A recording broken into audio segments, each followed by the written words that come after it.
plants. And I've learned, in particular, like in our Somaliac language learning, we practice TPR, total physical response. And for me, that just really helps to solidify things. And, in particular, these practices help to kind of slow me down a little bit and be a little bit more open and receptive to some of the teachings that plants have for us.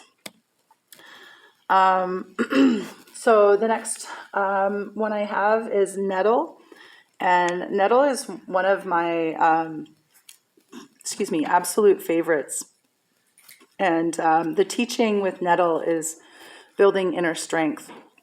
And some people are way more susceptible to like the stinging of the nettle than others.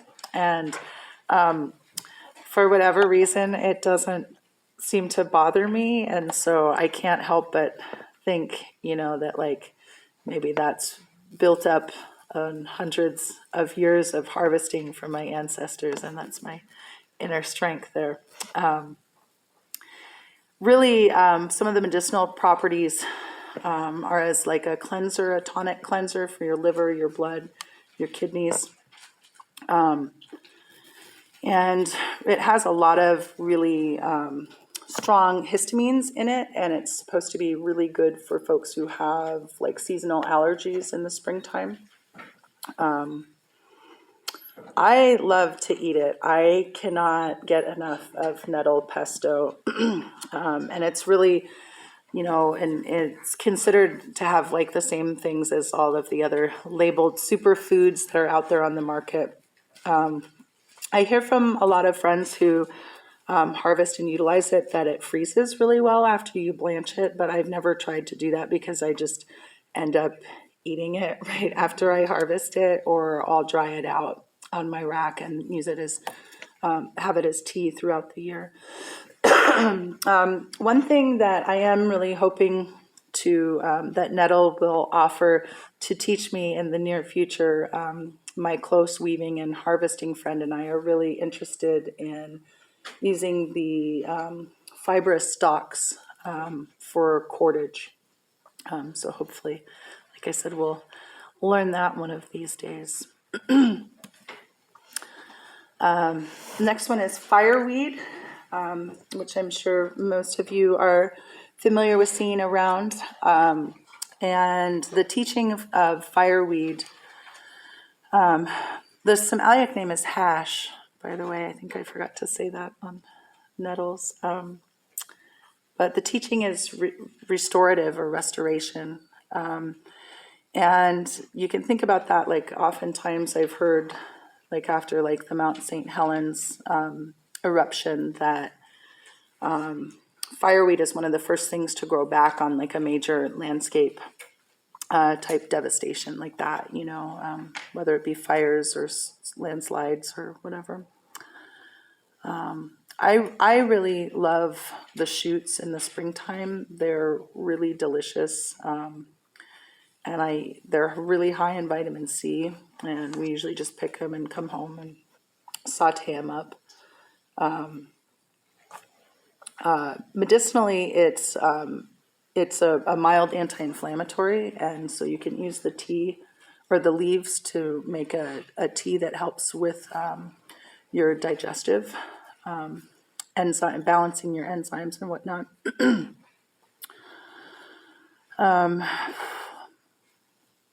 So I have another prompt here for you if anybody decides to do it. My seeds fly in the wind and take root on barren ground after fire, slides, or clear cuts. I heal the land by stabilizing and enriching soil, providing food for animals, and creating a safe space where other plants can grow. And the journaling prompt is, what actions can I take right now to heal myself? Oh, that was what I wanted to do. Here we go. Click. Yeah, I can't have a talk about wild plants without talking about wild berries. And I just kind of threw a few of my favorites up there. wild strawberries. The Samalic name is magul. And the plant teachings that strawberries have to offer is embracing the moment. And that's really, the way I see that is really because these, for those of you who know and harvest them, they're oftentimes kind of like buried or hidden, and you can just kind of like walk right over the top of them. But those berries pack like so much punch. They are way more flavorful than anything you could ever buy in the grocery store. And really, they're a reminder that precious gifts can often be right under our noses. The next picture is huckleberries, red huckleberries. The Sinayak word is wuchlex. And the plant teaching behind huckleberries is to find your medicine. And really, I've learned so much just in these past couple months in spending time with this curriculum. I've always picked berries as a kid and never really thought anything of it, but really it's one of the more important foods that people of the Pacific Northwest had in their diets, and it's really great for like overall heart health, and it really helps with like not allowing other foods to spike your blood sugar.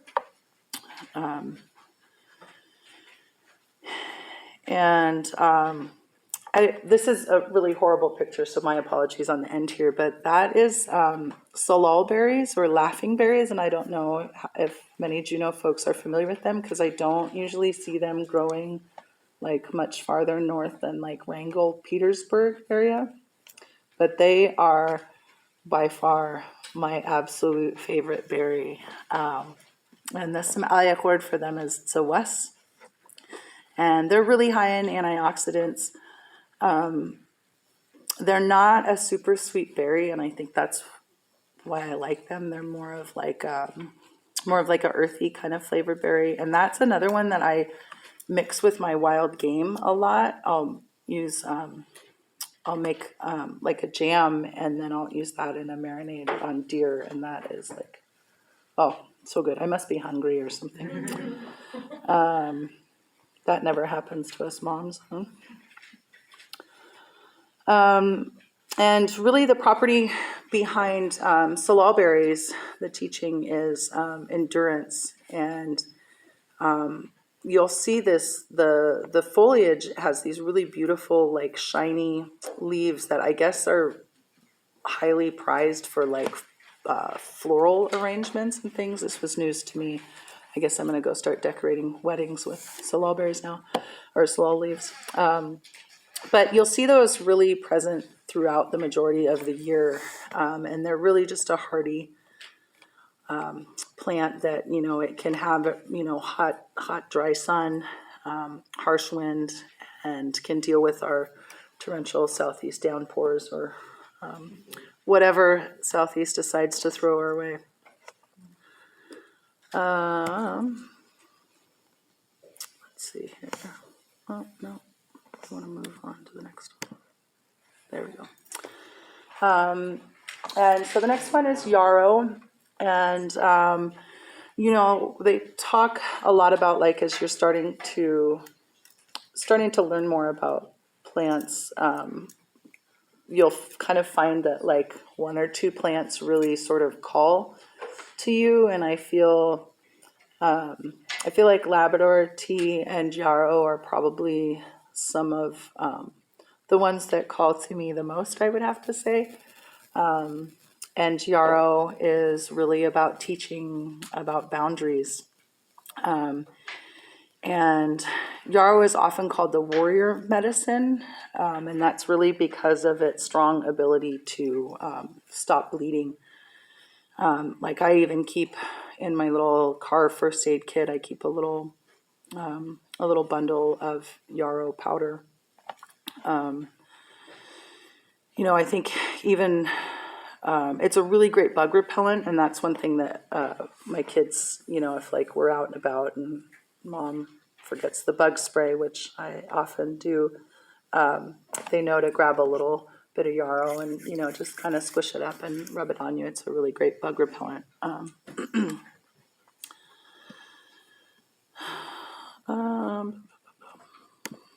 Sorry, the same buttons aren't working for me that they were before. And I couldn't help but to throw cedar and rose in there. I think that those are probably the two plant teachers that I work with the most. I don't know. I think that it's different. The other two that I mentioned that I feel like kind of call to me, I think because there's so much more that I need to learn, and I need to work with them a lot more. Cedar and rose, the Samaliak, thank you. The Samaliak name for red cedar is Simgun, and for yellow cedar it's Wash. And cedar trees are often referred to as our grandmother trees.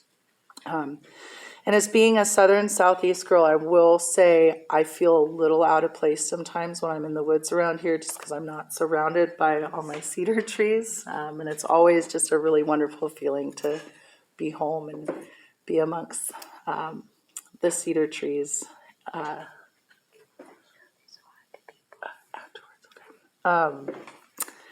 Cedar, for most of you who know, is really used primarily for, our technology, for our weaving, for, our houses, our clothing, everything, really.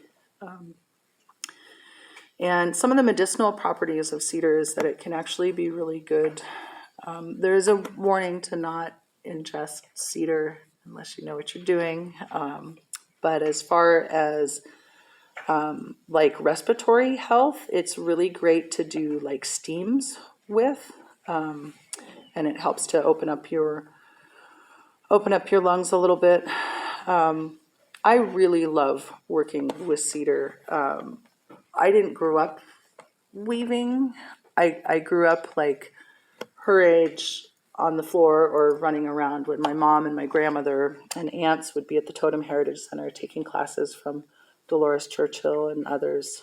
And it's just been a really beautiful thing to kind of reconnect with and learn more from in my adult life. The principles behind the social emotional teachings are kindness and generosity.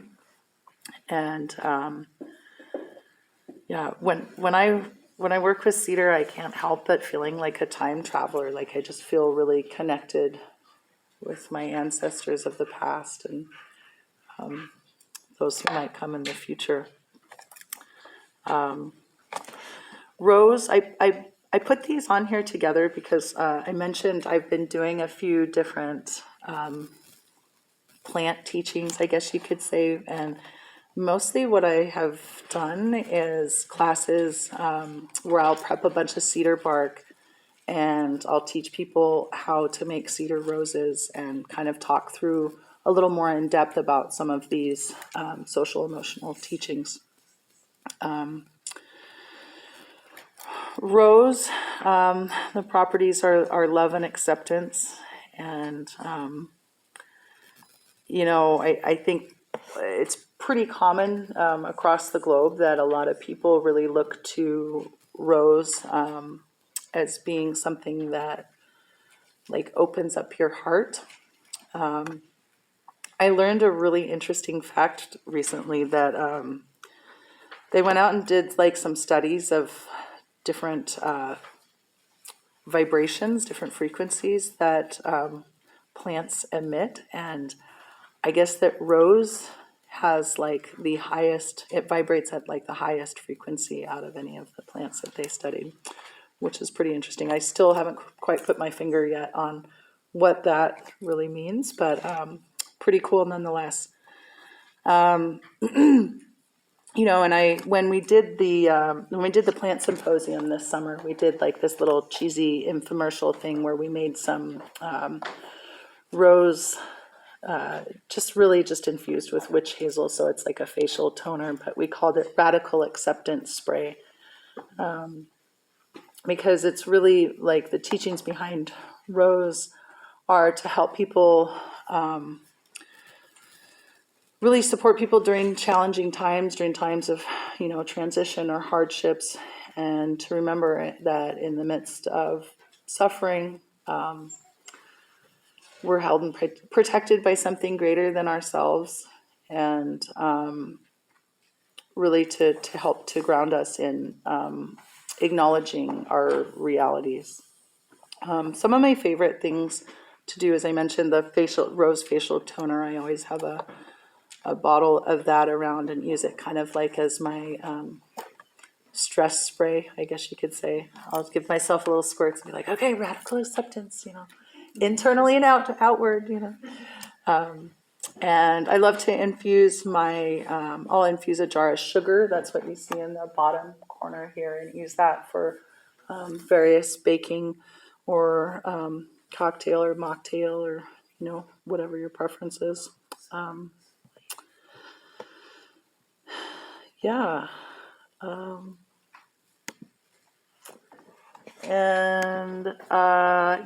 I could not have a presentation without including pictures of my two biggest supporters and my two biggest helpers here,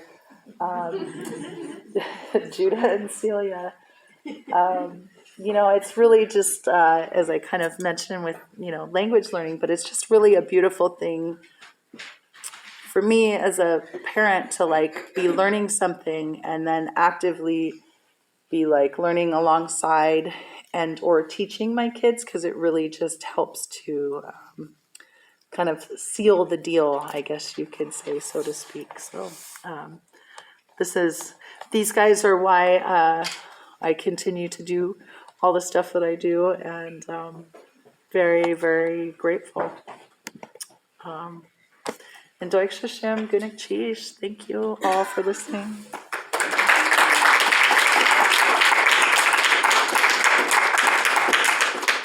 I know we were a little behind schedule, so I have a minute or two if anybody has any questions, but I think that I need the bowl with the numbers so we can draw two lucky winner raffle tickets, please. Miss Helper over there, thank you.